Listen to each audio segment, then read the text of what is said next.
Hello. I'm with Dov Ross-Williams. He's doing a PhD in Neuro-Diversity and creativity. My name's Dov Ross-Williams. I'm 60 years old. I'm 60 on Saturday, actually. Oh, congratulations. Oh, thank you very much, Mr. John. And the reason why I'm meeting with John is because my PhD is in Neuro-Diversity and the arts. Yeah, so it made sense when I was told what he was doing to meet up and just see where we can support each other and also make dialogue in terms of that whole area of neurodivergent and the effects it's had. I'm neurodivergent, John is neurodivergent, and I think there's a starting point. Absolutely. So how would you like to start today's conversation? Well, you already talked about how you describe yourself. That's fantastic. So your creativity, how would you describe your process in creativity? Very good question. I think if we're going back to maybe when I was 14, I found it very hard to concentrate in specific learning environments, such as I was saying to you in the car, sitting down at a table, staring at a blackboard, I found non-stimulating, but also for me irritating to a certain degree. So, but I found like doing a dance class, or if I was doing acting or singing or music involved, the word you threw in earlier was, of course, the dopamine. So I think creative people learn when the dopamine levels in their brain. I think I've had this conversation with Tony Lloyd from the ADHD Foundation, and he also mentioned this, that we learn, and these are people neurodivergent, when the dopamine levels are really triggered and fired off in our brains. So it makes sense that I learn creatively, and that could be, as I said. So when I've got music playing, that triggers off endorphins. When I'm moving, and I think you mentioned when you're doing exercise, etc., you find that stimulating. So there's definitely a connection, I would say.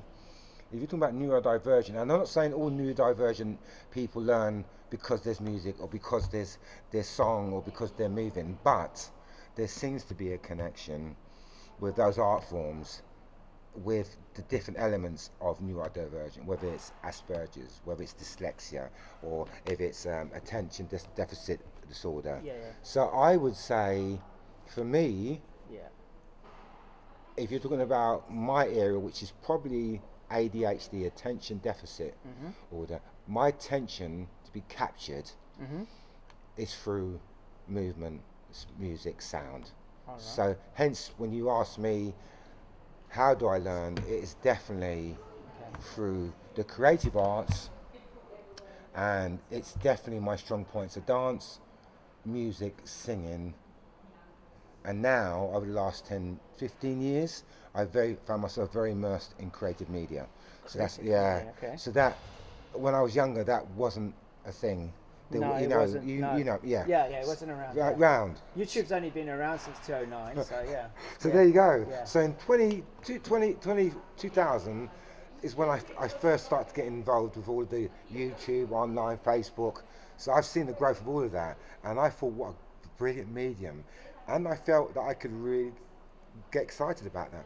So media, creative media is another platform I think that neurodivergent people aspire and excel in as well. So if you were talking to a younger person, say coming up to young adulthood, who's neurodiverse, how would you encourage them if they want to get involved in the arts?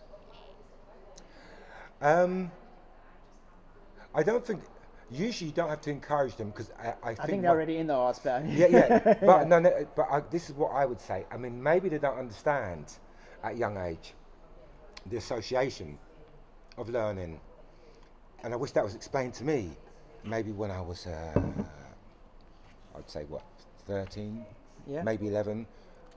If it's explained to me that because of your neurodivergent mind, you might find it difficult concentrating in the classroom, rather than teachers saying to me, oh, you can't concentrate, you're useless, you'd never achieve anything, you can't even think, you can't learn, rather than saying, what's the word, the negative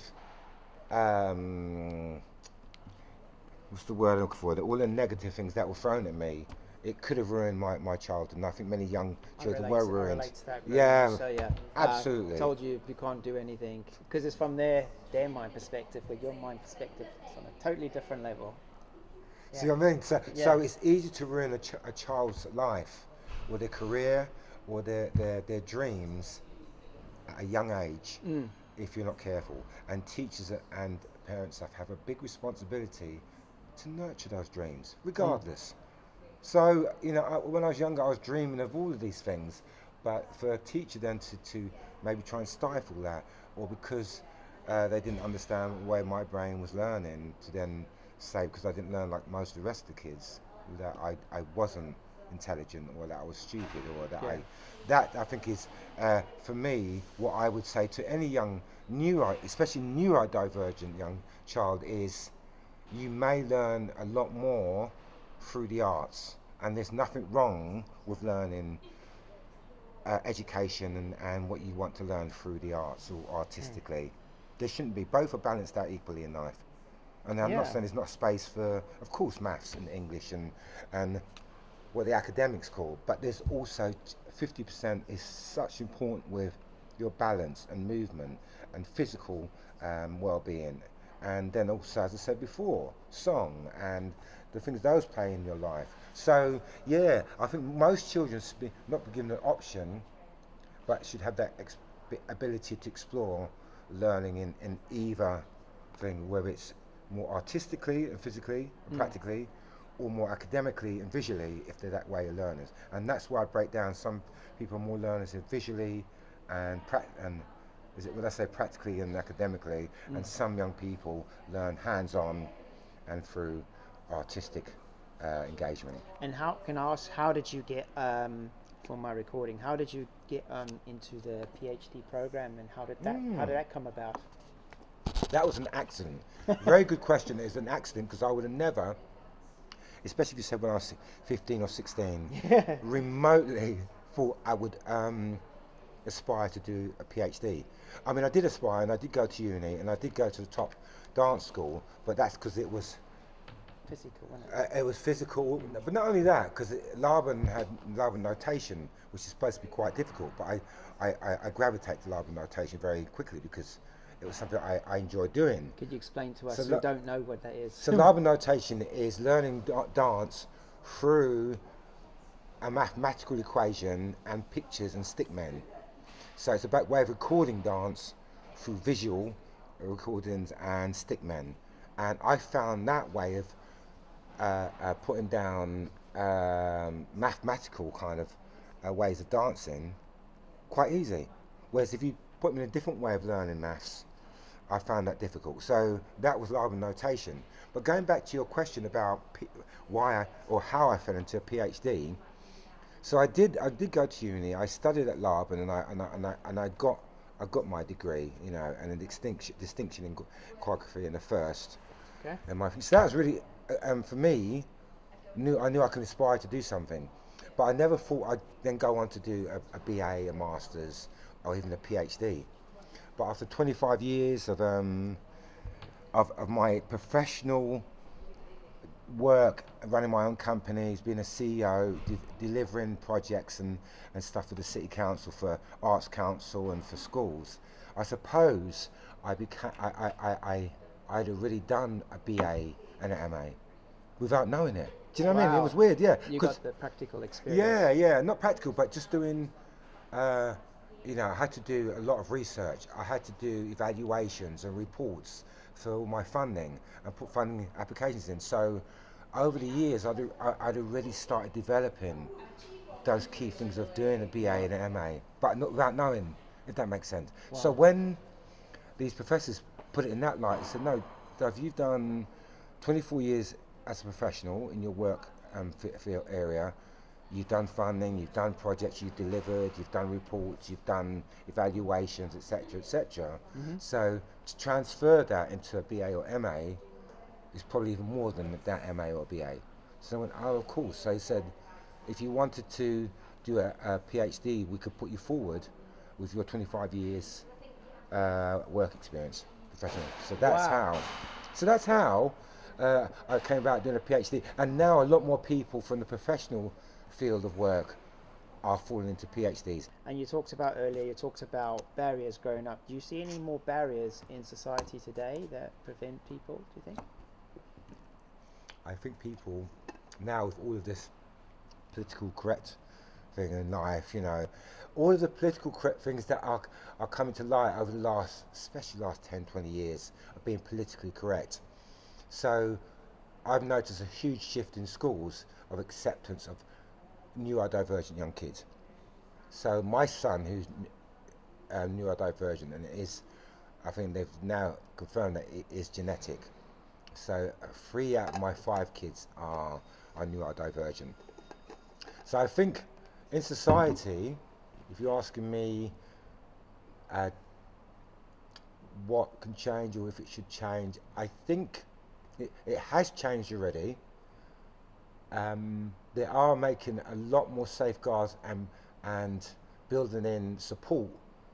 Well, I didn't have support in the 60s and 70s, so that is in school. So my son is really supported when he has meltdowns. There's a safe room now, they call it, and there's an area where kids that are having a meltdown or having a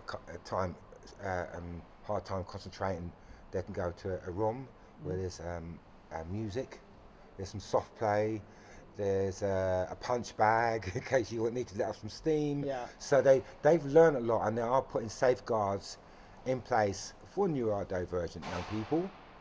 There's also the training and stuff with kids to accept kids who are different. So my kids are coming home now educating me with all of those different varieties that are now more accepted. Where if you looked at 40 years ago, you know, if you were neurodivergent, that would be really frowned upon. So in this day and age, I would say to you, John, that I think that it is more accepted, and neurodivergent people are more accepted. There's still work that can be done, and we're still learning, but on the whole, I do believe, that society is in a much more accepting and a much more better place of understanding, have a lot more safeguard built in to nurture young people. Right. But yes, I would say there's still a lot more work to do, regardless. Good question, that one. Fantastic. And what's your plans once you've done your PhD? I think some people, I've heard when they do their PhDs, the go thing is to become a lecturer or an academic. Again, the paradigm is slightly changing about why you do a PhD. I don't want to be a lecturer, and I don't want to be an academic. But what I do want to do is make a difference in the world by being a doctor in my field of neurodivergent and the creative and performing arts. So I think changing the paradigm, what I'd like out of my PhD is to go out and do literally practical things in my doctorate. So that is to go into schools, go into communities, but with the tag that I've got now, a doctorate or much more, 4 years. Doors. Yeah, it will open up more doors. I mean, the doors are open because I'm actively doing a lot, hence why I'm doing a PhD, but I think it'll just give me a lot more clout to do a lot more practical work and go out there because of, being a doctor. But also, definitely, I mean, I will be classed as an academic, but I said before, I don't want to go and sit in a room in a university, and I mean, every now and then, it'd be good to go and do lectures about my findings, etc.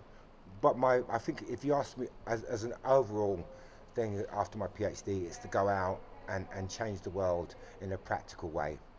That would be my thing. That's always been my dream. Yeah. Fantastic. Yeah. Thank you so much. My pleasure, Mr. John. Thank you. Hey.